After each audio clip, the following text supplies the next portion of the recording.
Black women, black women, black women. Attention, all black women. It is important that we protect our peace and our mental health, especially during these times of post-election season and pre-holiday season. It is so extremely important that we protect our peace and our mental health. Stay with me. In this video, I'm going to give you tips and actionable steps that you can take to protect your peace and your mental health during this holiday season and beyond. One of the reasons it's important to protect our peace and mental health is because that's something that we can actually control. I know during this election season, a lot of people were kind of having these struggles with who they're going to vote for. And it almost felt like it was back during the pandemic where people were on totally different sides, like with, the anti-vaxxers and the people that were pro-vaxxers and all of that. It's almost it feels the same way, the same environment. And it's so important that if you want to protect your peace and your mental health, some of the things and some of the conversations that people are having around election, the new president-elect, and just things going into this new holiday season, some of those conversations you need to just excuse yourself from. I know it's a very emotional time right now, but your mental health and your peace is something that you have control over. Don't give that control over to anyone else. So if you find yourself in conversations with people where things come up that are sensitive and you're getting emotional, just excuse yourself from the conversation. There's nothing wrong with that. Either that or just be quiet. Everybody does not have to know your opinion about everything. You should know by now, if you're not going to protect your peace or your mental health, no one is going to protect it for you. You need to know what your triggers are. Really go inside yourself and think about those things that get you emotional, that get you steamed up and get those cortisol levels going up in your body, and just take some deep breaths, sit back, breathe. You don't always have to be the first one to answer a question or be so quick to answer a question. Just take some deep breaths, think about it, and then respond. But if you find yourself triggered, you can just say, let me think about that and get back to you. You don't have to respond immediately. Now, when it comes to this holiday season coming up, also think about the common pressures and expectations of family and friends, even in gatherings. If they want you to come to a family get-together or a traditional dinner or whatever it is with family or friends, think about what those social settings are going to be like. And if you feel like it's not going to be in your best interest to be there, opt out. I remember I had a friend in Los Angeles, and she used to be so stressed out every holiday season about going back home to Wisconsin to see her family for the holidays. She would literally have anxiety attacks and just freak out about going back home. And I would tell her, look, I understand that it's a tradition for you to go home, but if it's going to affect your mental health, if it's going to cause you that much stress that you're crying and anxious about going home, don't go. You have to look out for your best interest. I don't understand why people allow themselves to get in positions like that where they feel pressure, so much pressure that it goes against how they feel internally to please other people. You have to live with you after everything is said and done. You don't have to live with those other people. So you need to really protect yourself, your peace, your mental health. I want you to think about it like when you're in an airplane and you're flying, and they talk about if you lose cabin pressure and the mask fall from the ceiling, to secure your mask first before you help someone that needs assistance. It's the same thing in life. You have to protect your peace in order for you to be good for anybody else, especially if you have children. And a lot of things on this channel, I'm talking about Black women that are role models. You need to think about the young girls that are looking at you, even with how you may have responded to the election. Think about the young girls that are looking at you and looking up to you and how you respond to problems. Are you responding or are you reacting? Think about those things. You want to be able to respond instead of react. And when you respond, it's when you actually sit back and think about it. But when you just react in the moment, these young girls are looking at you and you want to be a better role model. So you have to really sit back and think about how you want to respond to certain situations. When it comes to this holiday season, I want you to learn how to set boundaries. As far as those family expectations, you need to set boundaries for yourself and decide how many events that you will commit to going to. Setting boundaries is really a form of self-care. So you really need to learn how to say no. And I'll give you a couple of ways to say no. You don't just have to be blunt. You don't have to lie either, but you can just be honest with how it is going to affect your life and your well-being. So instead of saying, no, I can't make it, you can just say, I've decided that I'm only going to go to this many events, or I need to focus on myself, my self-care, my mental health, whatever it is. Excuse yourself from that event, but set boundaries. Even if you go to a family gathering or a social gathering and you need to step away and just, go outside, take a walk for a minute or two, just to take in some fresh air, take a couple of deep breaths and then come back in, do that. But set boundaries and don't let others' expectations dictate to you how you're going to conduct your life. Another way that you could protect your peace and prioritize your mental health is to schedule alone time. Schedule solo time. Just like you schedule time to be with your friends, to be with your family, to do everything else in your life, why not schedule some time for yourself and actually put it in your calendar? And whether you're reading a book, vegging out and Netflix and chill by yourself, have a glass of wine or not, give yourself a mani-pedi, do your hair, do your makeup, whatever it is, do nothing, take a bath, soak your feet. Just schedule some time for you to just do you, some solo time. Self-care, journal. I talk about that in previous videos. Self-care is so important, and that is another way that you could protect your peace. Go take a walk. I am a huge advocate for going to the park. I used to go to the park every day when I was in Los Angeles. I would go to the park every day after I finished working. Some days I drive to the beach. But even here, I go to the water. Sometimes I work by the lake. I'll just go and sit at the park, sit by the water. That type of thing really restores your emotional resilience. It restores your peace. It sets off serotonin and dopamine. Even if you want to go work out, whatever it is that makes you feel good inside and releases those feel-good hormones in your body, schedule time to do more of that, especially during this holiday season. In my last video, I talked about creating new holiday traditions. You can go back and watch that. But one of the things that I talked about was being in an attitude of gratefulness.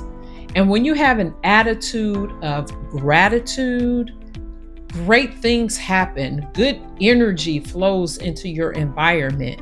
It doesn't just have to be around Thanksgiving and showing thanks or I know they call it Indigenous Peoples Day now.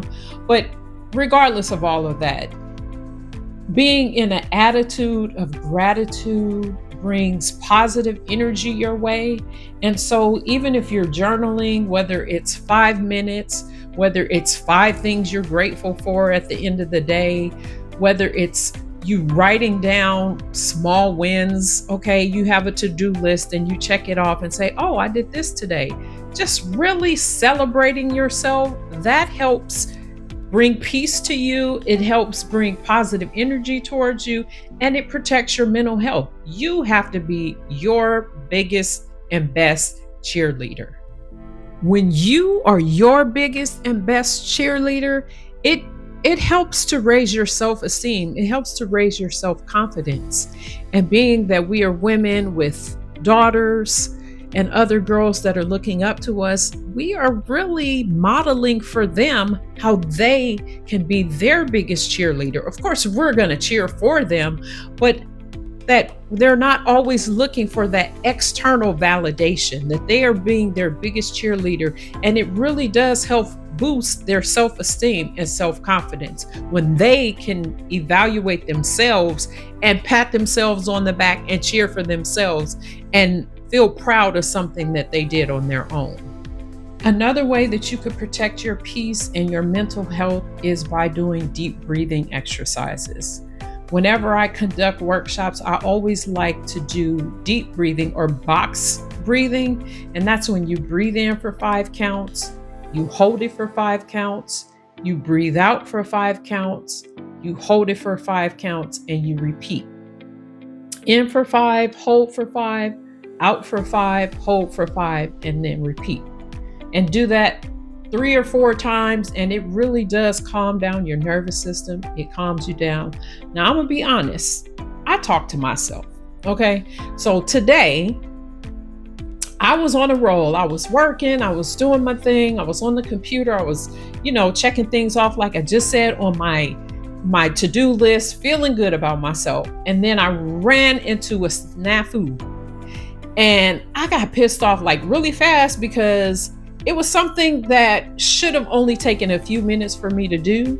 And then I had to go to, open a ticket and chat with the people on the internet, on the website and all this, that, and the other. And then I had a meeting. And by the time we were chatting and everything, it was like 3 minutes before my meeting.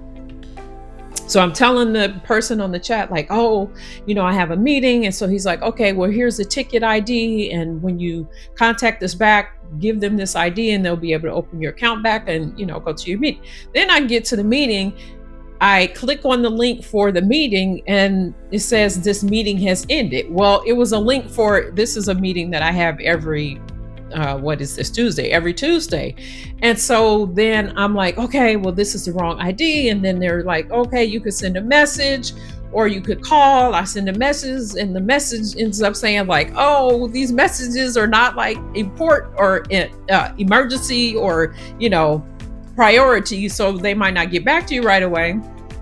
And then they're like, okay, so you could call. Then I call and they're like, put me on hold, but you can press a button so they could call you back. You won't lose your place in line, all of that. And when I tell you, I got so upset and I was just like, I was doing everything right. I was focused. I was doing, and I was just like, flow, calm down. And I just really had to just sit back, take some deep breaths, because I literally start feeling a knot in my stomach. And it's like, when you have that in your body, your cortisol levels go up. That's not good, especially if you're the type of person that works out and you're building muscles. I mean, that could be bad for your build muscle. You're basically hurting your progress is what I'm saying. So that's why it's so important for us to protect our peace and our mental health, because that is something that we can control. And we don't want to give that over to anyone else. I'm going to tell another story, and this is really bad, but I was a kid, but I used to do this to my sister. This is so bad, but I'm going to tell on myself. So I understood at a very young age from my mother about protecting your peace and your mental health and all of that, even though we didn't call it that then. But I used to bug my sister, and I knew what her triggers were. And so I would say things to her that would get her mad. And I was like, oh yeah, you're just saying that because I have control over you. And then that would get her even more mad. And I would tell her later, you can't allow me to have control over your emotions. And it's the same with us as adults. Why do we let other people and things that we know trigger us control us? That is something that we have control over. It's the same thing when people call you names or say, yes, I know back in the day they used to say sticks and stones will hurt your bones, and sticks and stones would break your bones, but names will never hurt you, or something like that, which we know that's BS. But I said all that to say that we decide whether or not we're going to be offended, whether or not we're going to be hurt, whether or not we're going to allow something to disturb our peace or interrupt our mental health. So when we know what our triggers are, instead of reacting right away, just sit back, take some deep breaths, and then respond. So those are some tips and actionable steps that you can take post this election season, pre the holiday season, and really take it beyond that. These are things that I talk to my clients about, I talk to my friends and family about, because these are things that we have to practice on a daily basis. We have to be intentional about these things if we want to protect our peace and our mental health. I know a lot of people were crying and upset because of the results of the election. I have two favorite affirmations that I say on a regular basis. And I actually have one of them in the windshield of my car. It's like a sticker that is on the windshield and it reflects off of my windshield. And it says, "Things are always working out for me." I say that to myself all the time. And then the other one is, "Everything is working out for my good." No matter what it looks like, what the situation is, I'm always going to try to find some good in it. And I would suggest you do the same and be a model and an example to other people in your life.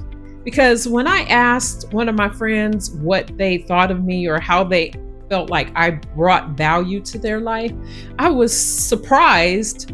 Not that they thought this, but I didn't know that they thought this about me, that they said that I always find good in a situation. I always see the sunny side of things. And that really made me feel good because I really do try to do that.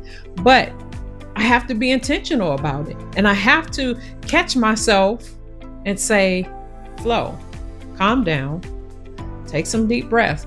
But you have to make it a habit. So during this holiday season and beyond, I stress to you, protect your peace, protect your mental health, and that will help you on your holistic wellness journey.